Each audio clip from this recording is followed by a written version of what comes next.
Did MTN help the Iranian government to suppress protests in January, which ended up with around 40,000 civilian deaths at the hands of the IRGC? Let's find out. While MTN has already found itself embroiled in a really important anti-terrorism court case in the US, new rumors have come to light specifically about the involvement of MTN in assisting the Iranian regime with suppressing the January protests, whereby IRGC members killed around 40,000 protesters while ensuring that an internet blackout, the largest in Iran's history, was carried out. In fact, this blackout has continued until the present day. There are two important things we need to discuss in this video. Firstly, we need to take a look at MTN's involvement in the January protests, specifically through MTN Irancell, but we also need to take a look at MTN's history in Iran, and specifically its track record that led to the lodging of the United States-based court case, in which MTN is also being accused of being complicit in Iranian-backed terrorism. Now, before we get into this, could I please remind you to subscribe to the channel if you haven't already? It's completely free, and all you have to do is click on the subscribe button below the video.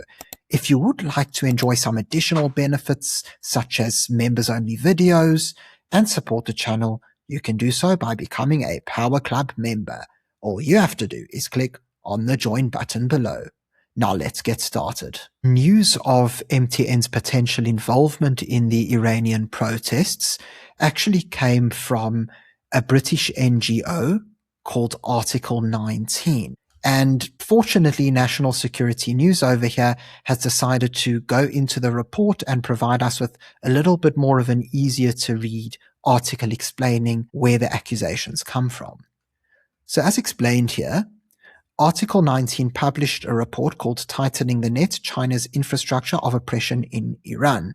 And in this report, they allege that Chinese technology firms have actually been leading Iran's digital repression. It goes on to explain how the report focuses on the Chinese-Iranian partnership here and the role that mobile network operators such as MTN Irancell actually played in implementing Iran's censorship and surveillance regime. And so this would not only be the media blackout, where basically they attempted to suppress protesters' ability to communicate with each other and the outside world, but effectively being able to track the movements of dissidents and eventually commit violence against them. So what's really important for us to highlight in this specific report is MTN Irancell's involvement. MTN Irancell is Iran's second largest mobile provider. And I think it's really important for us to note at this point that MTN, so the South African company, is actually a 49% shareholder in MTN Irancell.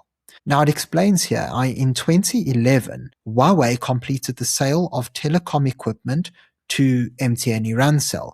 While Huawei denied at the time that it was developing censorship and surveillance tools for Iran, the nature and timing of this engagement must be understood against the backdrop of Huawei's broader Iranian operations. So remember, the focal point of this report is to discuss how Chinese tech firms have been colluding with the Iranian government in order to provide tracking, but also media and internet suppression. And so here what they're doing is they're linking Huawei, the Chinese tech firm, with MTN Irancell and the services that have been provided between the two.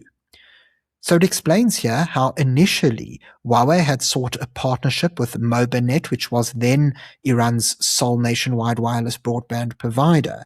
However, documents shown by Reuters explained how the partnership would have provided Huawei support for monitoring communications traffic in real time at the request of security agencies, which of course would include the IRGC's intelligence. Those familiar with the matter indicated that Mobinet began using Huawei's deep packet inspection tools when it launched operations. And it's just to provide a bit more context for those who don't know, it explains here how DPI technology is the backbone of modern internet surveillance and censorship. It allows network operators to inspect, classify, and selectively block and throttle traffic based on content. In the hands of an authoritarian government, DPI transforms the mobile operator from a neutral carrier into a precision instrument of repression, capable of identifying encrypted VPN traffic, targeting specific applications, and monitoring individual communications. So just to simplify everything, Huawei entered into Iran. They got into this deal with Mobinet, and it appears that they are using their DPI technology for both tracking purposes, but also for internet suppression. And that's where the Chinese involvement comes in. However, as we see a little bit further down the page, MTN is involved here as well. So it explains here how for MTN Group, the Article 19 report adds a new dimension of legal and reputational risk to an already fraught Iranian investment. So MTN Irancell is a joint venture between MTN Group, 49%, as I explained, and the Iran Electronic Development Company, which is directly controlled by the Iranian Ministry of Defense. And so ultimately, MTN is working directly with the current regime. The operation has long been one of the most controversial elements of MTN's portfolio, attracting scrutiny over sanctions compliance, governance, and broader ethical implications. The Article 19 findings sharpen these concerns in several ways. Firstly, the confirmation that operators like Irancell actively implement internet filtering and receive financial incentives to do so means that the MTN Group, through its joint venture, is not only operating in a challenging regulatory environment, but it is profiting from a censorship architecture that has been used to suppress protest movements, conceal mass killings, and facilitate surveillance of human rights defenders, journalists, and ethnic and religious minorities. Second, the documented role of Chinese-supplied equipment in Iran's filtering and surveillance infrastructure creates a compound risk. If Irancell's network incorporates Huawei DPI tools, whether procured directly or inherited through broader telecommunications supply chain, then MTN Group's corporate responsibility extends to the deployment of Chinese surveillance technology in the service of Iranian state repression. And so that would be how Huawei is connected to the MTN Group, by which both of them provide services and collaborate with the Iranian government. The January 2026 information blackout, described by Article 19 as unprecedented in the near total control Iran exercised over internet, phone, banking, healthcare, and emergency response, raises questions about what role, if any, Irancell played in implementing or facilitating the shutdown. The report's finding that shutdowns are executed through direct pressure on ISPs, that's internet service providers, and mobile operators makes this a material corporate governance question for MTN Group's board and shareholders. What's really interesting here is that in addition to the evidence that MTN may have been colluding with the government, who is of course cooperating with Huawei as well, and using their technology for internet suppression and tracking purposes, it seems that MTN Irancell's CEO actually cottoned on to what was going on, and he realized how MTN, or rather the entire group, was becoming complicit in what the Iranian government was doing to suppress protests and enforce the internet blackout. You see, as explained in this Iran International article, Iran mobile operator MTN Irancell actually failed to promptly enforce authorities' shutdown orders as demonstrations spread, and this was reported by Iranian media. Alireza Rafeh was dismissed after about a year in the job because he disobeyed orders from security bodies and violated issued regulations under crisis conditions to restrict internet access during the uprising, IRGC-linked Fars news agency said. So just a reminder, Rafi is the chief executive of MTN Irancell operating within Iran. The move could signal defections at the most senior levels of the government. Mehdi Saremifar, a science and technology journalist, told Iran International.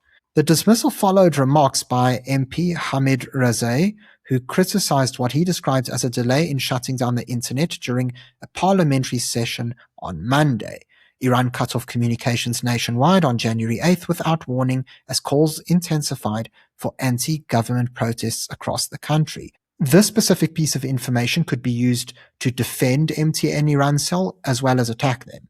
Because on one hand, MTN specifically could say, hold on, not only are we a minority shareholder with 49%, so it's just a slight minority, and we don't actually have operational control over the company, but the chief executive understood that MTN Irancell could have become complicit with the government suppression, and so he decided to delay any actions on the government's behalf when it came to the internet blackout.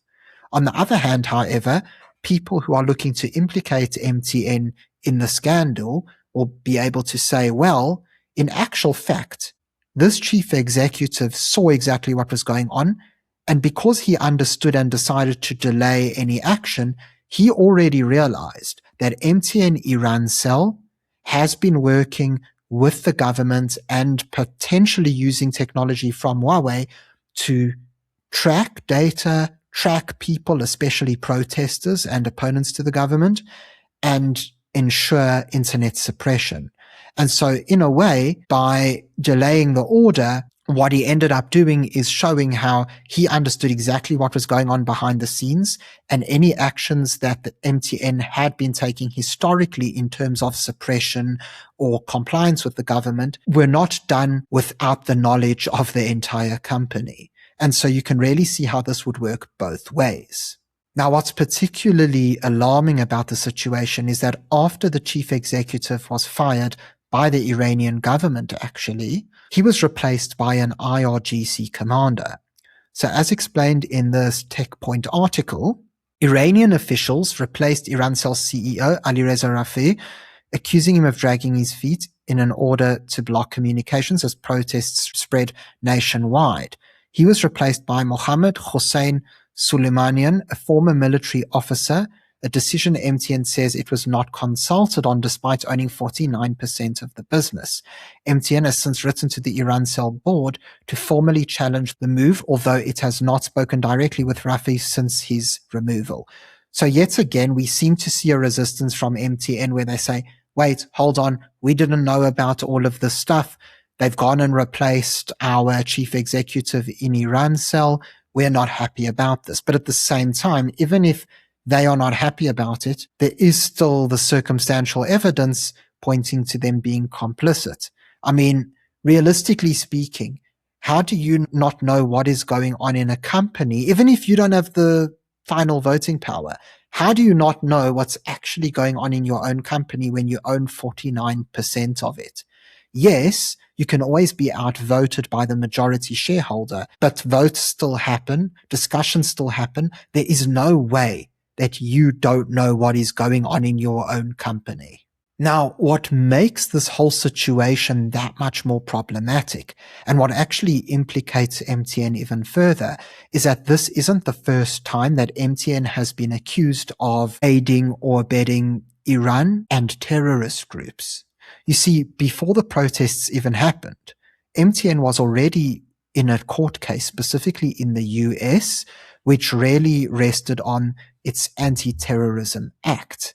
And right here, we have a press release from MTN taking note of what was going on. But as explained here, MTN Group is aware of recent media reports regarding its minority investment in Iran. Some of these reports contain false and misleading information.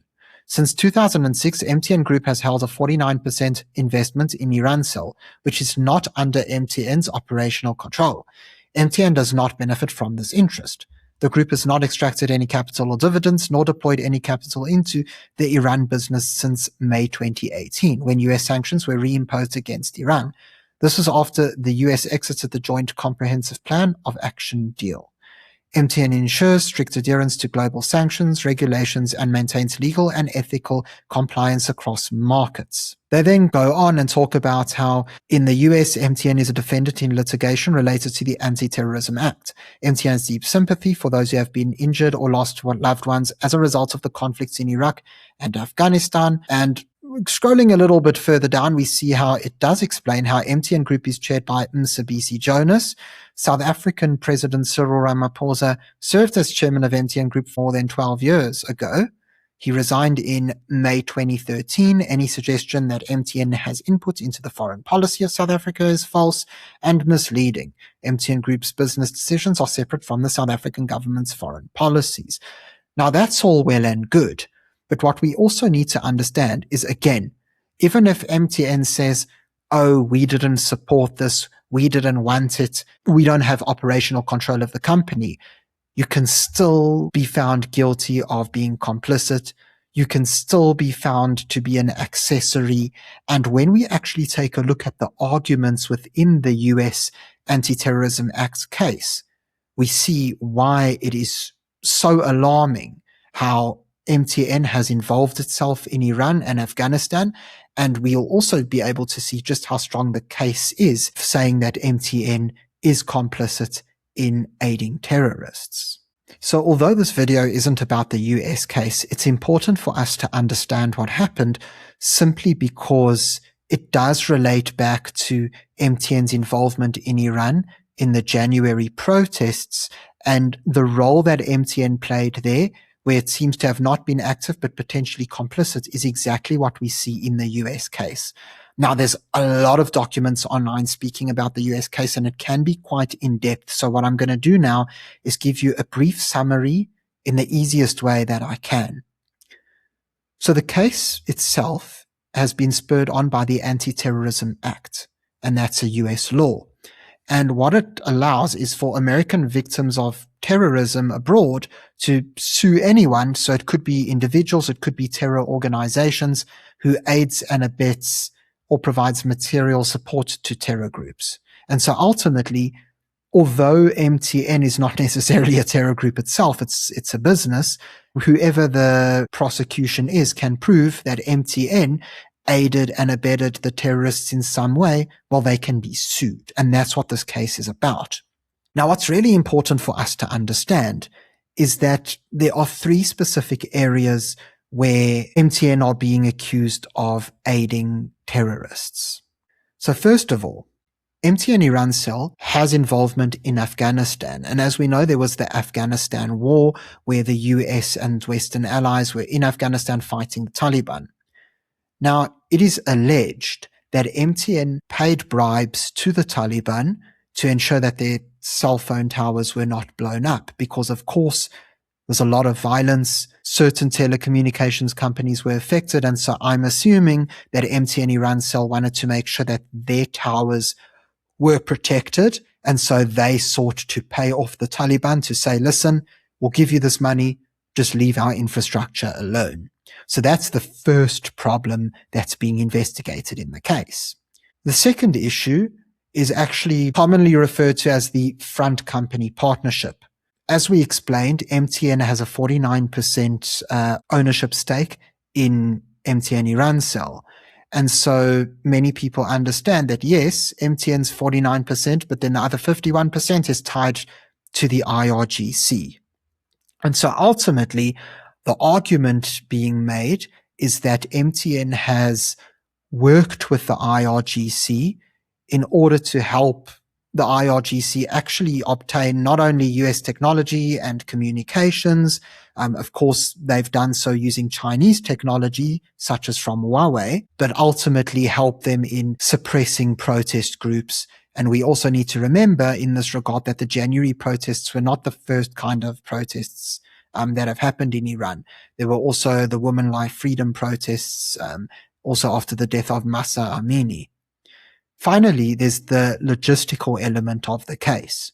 And the plaintiffs have argued that MTN has been providing specialized tracking and encryption technology, which has basically aided and abetted the IRGC in not only obtaining different kinds of information, but in planning attacks against Americans. Because after all, there are Iranian cells operating abroad. We recently saw how the United Arab Emirates authorities apprehended a group of Iranians who were believed to be in a terror cell within the UAE. We also saw how the Mossad and the Azerbaijan government announced the capture of Iranian terrorists in Azerbaijan, and it is believed that they were looking to destroy a crucial oil pipeline in Azerbaijan, as well as attack certain Jewish institutions. And so ultimately, this is a very feasible thing that's happening. Again, we're still awaiting to hear what the outcome of the case will be, but all three of these specific allegations all seem to have some pretty strong circumstantial evidence, at least, supporting them. So at this moment in time, we've seen MTN give their feedback to the case. Of course, we saw the press release, and what they keep seeming to say is, yes, we understand that there's a problem, but we're a passive investor. We're 49% ownership. We don't have the majority voting rights in the company. We don't actually have operational control. And some people are also saying, well, MTN objected to the firing of their chief executive after the January protests. So that shows that they didn't want to be involved in all of this stuff. But ultimately, the case is going ahead. We see that it's moved towards its discovery and trial phase. And so ultimately, the New York Federal Court, which is in charge of overseeing the case, will be hearing the arguments from both sides. Evidence will be handed over, testimonies, and if there are any witness statements will be given. The court case is moving along, and perhaps we'll get a reading on it in due time. And one can't help but wonder whether something else won't be done about what's going on in the January protests as well. After all, not a long time has passed since it's happened, and everybody's been pretty preoccupied with the war. So you can only imagine that once the war ends, the US and its allies will probably do further investigations into MTN's involvement in those Iranian protests and their suppression as well. Thank you very much for tuning into the video. If you found it informative, please remember to subscribe to the channel for more content. Until next time, I'm Matthew Cohen, and this is the Power Pod.